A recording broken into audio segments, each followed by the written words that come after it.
You know, I do animations too, man. I got an animation film coming. You know, I grew up watching DBZ, and you know, I grew up watching The Simpsons. I used to sneak to watch The Simpsons because they used to curse so much. You know, I crumble. My mom used to be like, it'll be like 10 because The Simpsons used to come on super late at night.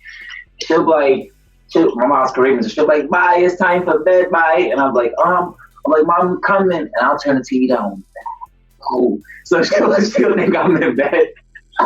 And Bart will be going crazy, eat my shorts type shit. Like, so I grew up on anime, and my brothers, like you know, my family's musical. So as a kid, I used to walk in the studio, and I'll be rapping and shit. I'll be like ABC 1 2 something, Kenny the Girl. I'll be like snapping on them, and they'll be looking at me like, that shit whack.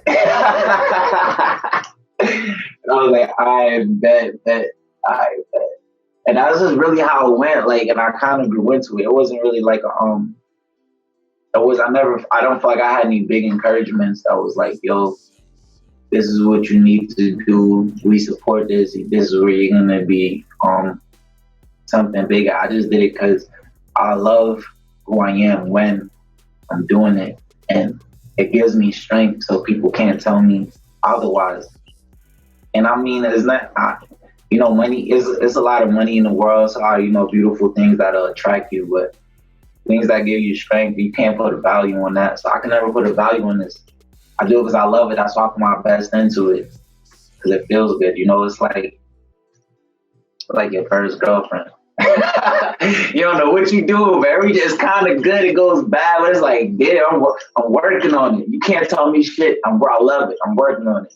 That's how it feels when I'm doing this. So, I mean, there's a lot of stories in between. We could talk about, you know, people shooting at me. We could talk about me handling shit on the block.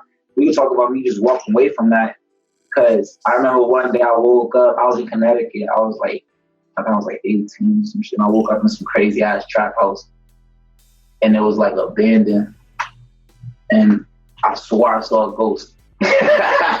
I was like, oh, now I gotta get this money. I'm getting haunted now. This shit crazy. Like, I swore I saw a ghost. I got the fuck up. I was like, nah, bro. Nah, this ain't my life. This ain't my life. I couldn't. Like, I feel like everybody has wake-up points. Like, I had a bunch of wake-up points, but that was one of my premium. And the trap house was fire. I was on the third floor. There was nobody there. I had the French fucking doors. And I swore I saw some bitch. I got up. I'm not a bitch ass nigga. I never seen a ghost in my life. So I got up. I was peeping. I went to the window. I ain't seen no car. I was like, I got to go. Fuck, if it was a ghost, I gotta go. I'm out. I'm different. So next day I hit my mom up. Me and my mom wasn't even fucking with each other at the time. Like, basically, like I said, like, we left Brooklyn, went to New Haven. You know, I ended up in the system in a few different ways. So I had to become a man early. I had to decide what type of man I want to be, how fast I was going to become a man, how the world was going to deal with me becoming a man. Because, you know, every man influences this world different. And you got to deal with the shit you doing and how people deal with it. So I have to learn a lot in a small period of time. So by the time I had to make a decision like, yo, you going to be out here on the block, or you going to be the dude that's going to come back to the block and put the block on? I was like, all right, bet. So I went to mom because I was like, yo, nah, I summoned all the bitch nigga, all the good son in me. And I was like, Mom, please. I'm a nigga out. She was like, fuck with you. I was like, you know what? Fuck it. And I did. For me, she said, I ain't fucking with you. I bet. And I didn't want no better than that. And I was just like, I needed to go to New York. That was my plan. I was like, I'm going to New York. I'm going to go back to the city. I done went through the flame. I done went through hell like it's 0 degrees. The fire will burn me no more. The shit don't burn. When I was in Brooklyn, the shit they used to make fun of me for, shit I used to fight about, by the time I got to a place where, bro, it was just, you know, just going through things, none of that shit mattered. Just who I am and the mark I was going to leave. So I was like, yeah, I'm about to go back to the city. I'm about to get my crown. I pick my crown back up, man. Hey. And that's what I did. We went back. I left the trap house. I remember I was at my mom. My mom gave me a bed. She's like, here, nigga, you can sleep behind my bed on this bed. I was like, wow.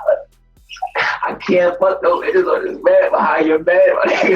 This definitely ain't the money. So, you know, Shout out my boy LV. We started doing mad shit. Once I hit the city, once I got back home to my hometown, and Haven is one of my hometowns, so you know it's no love lost. Like, cause just I had to go back and get that bread. So by the time I got back to New York, I started doing, you know, a few open mics and shit, little bullshit, getting this bread, and now chasing this paper. Like, I'm not one of these other rappers. You know, a lot of rappers, they come on, they be like, yo, I shot 50 niggas, I sold 80 bricks.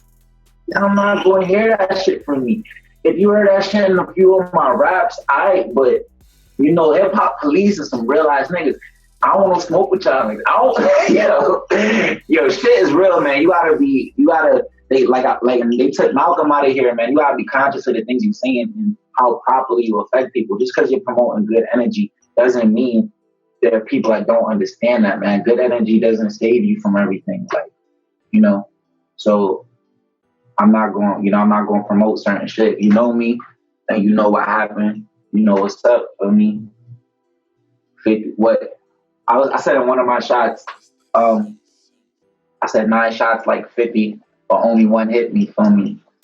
Nigga, you know who you are. And I don't tell no black and white, don't mean no black and white, none of my niggas. Like I said, we grew up a certain way. That's how we was able to build a culture. If our culture was full of some weak-minded people in the 80s, the Black Panthers wouldn't have made it. A lot of cultures that came over here wouldn't have been able to thrive. I can't be like, yo, yeah, that's cool. You know, whoever this relates to, whoever I'm talking about in your situation, you understand, man, like, you gotta be wary.